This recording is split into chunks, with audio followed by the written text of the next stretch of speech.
قرآن پاک میں ارشاد باری تعالیٰ ہے، ہر نفس کو موت کا مزہ چکھنا ہے۔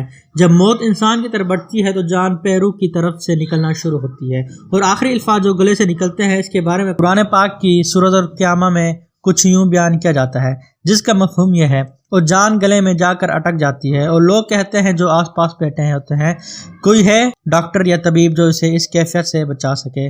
تو اللہ تعالیٰ فرماتا ہے، آدمی جان لے کہ یہ اس کی جدائی کا وقت ہے اور دنیا سے کنارہ کرنے کا وقت آ چکا ہے۔ اس کے علاوہ خداوند باری تعالیٰ ہے، اور دنیا کی یہ زندگی صرف ایک کھیل اور تماشا ہے، اور بے شک آخرت کا گھر ہی اصل زندگی ہے۔ اگر وہ جانتے ہوتے موت پر حق ہے اور ہر نفس کو موت کا مزہ چکھنا ہے، چاہے شاداب ہو یا فرعون، موت نے بڑے بڑوں کو نیند کی آغوش میں سلا دیا، اور یہ کب وقوع پذیر ہوتی ہے کسی کو کوئی علم نہیں۔ لیکن کہا جاتا ہے تقریباً 88% لوگ مرنے سے 40 دن پہلے کچھ نشانیاں دیکھ لیتے ہیں۔ یہ نشانیاں کیسی ہوتی ہیں، ان پر بات کرتے ہیں۔ کچھ عرصہ پہلے ماہرین نے موت سے پہلے ظاہر ہونے والی نشانیوں کے متعلق ایک ریسرچ شروع کی، اور اس میں ایک بات منظر عام پر آئی کہ موت سے پہلے عام طور پر موت کا شکار ہونے والے شخص کو مختلف قسم کی آوازیں سنائی دیتی ہیں۔ اسے ایسا لگتا ہے جیسے ان کا کوئی عزیز دوست یا رشتہ دار پکار رہا ہو، اور اس کے علاوہ خواب میں مرحوم رشتہ دار یا ان کے پیارے نظر آنا شروع ہو جاتے ہیں جو اس سے باتیں کرتے ہیں۔ ریسرچ ٹیم کے سربراہ کرسٹوفر کا کہنا ہے کہ کتنی حیران کن بات ہے کہ مرنے والے شخص کو عام طور پر اس کے رشتہ دار خواب میں نظر آنا شروع ہو جاتے ہیں، اور پھر بعض اوقات خواب میں وہ بچپن کے زمانے میں پاتا ہے۔ ایک امریکی ہسپتال میں داخل جینی نام خاتون کا ایک حوالے سے تجزیہ کیا گیا تو معلوم ہوا کہ موت سے پہلے اس کو ایک خواب آیا تھا جس میں وہ اپنے بستر پر لیٹی ہوئی تھی، اور قطار میں ایک طرف کچھ نامعلوم لوگ اس کا ہاتھ یا بازو کو چھوتے ہوئے جا رہے تھے، جبکہ سیدھے ہاتھ کی طرف قطار میں اس کے پیارے چل رہے تھے جن کی پہلے موت واقع ہو چکی تھی۔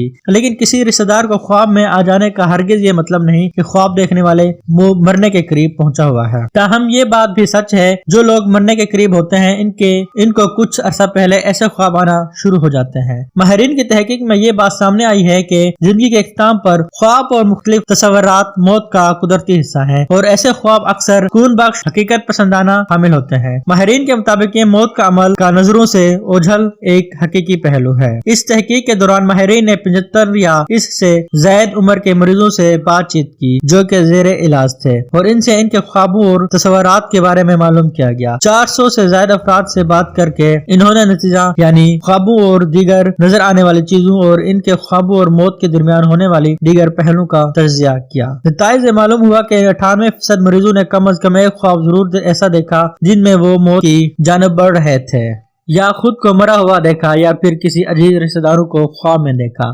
ماہرین کے مطابق ایسے مریضوں کے لیے مرحوم افراد کو دیکھنا ذہنی طور پر اطمینان بخش ثابت ہوتا ہے، کیونکہ موت کا وقت سب سے زیادہ مشکل ہے۔ جب وہ اپنے مرحوم رشتہ دار کو اپنے ساتھ دیکھتے ہیں تو اسے تھوڑا اطمینان محسوس ہوتا ہے۔ اللہ تعالیٰ نے آج سے 1400 سال پہلے ہی فرما دیا تھا کہ ہر نفس کو موت کا مزہ چکھنا ہے۔ رسول اللہ صلی اللہ علیہ وآلہ وسلم نے فرمایا، دنیا آخرت کی کھیتی ہے، یعنی دنیا میں ایمان اور عمل کی جو فصل کاشت کرو گے آخرت میں اسی کا پھل ملے گا۔ اللہ تعالیٰ ہم سب کو راہ راست پر چلنے کی توفیق عطا کرے اور ہمارا خاتمہ ایمان پر کرے۔ اللہ آپ سب کو خوش رکھے۔ شکریہ۔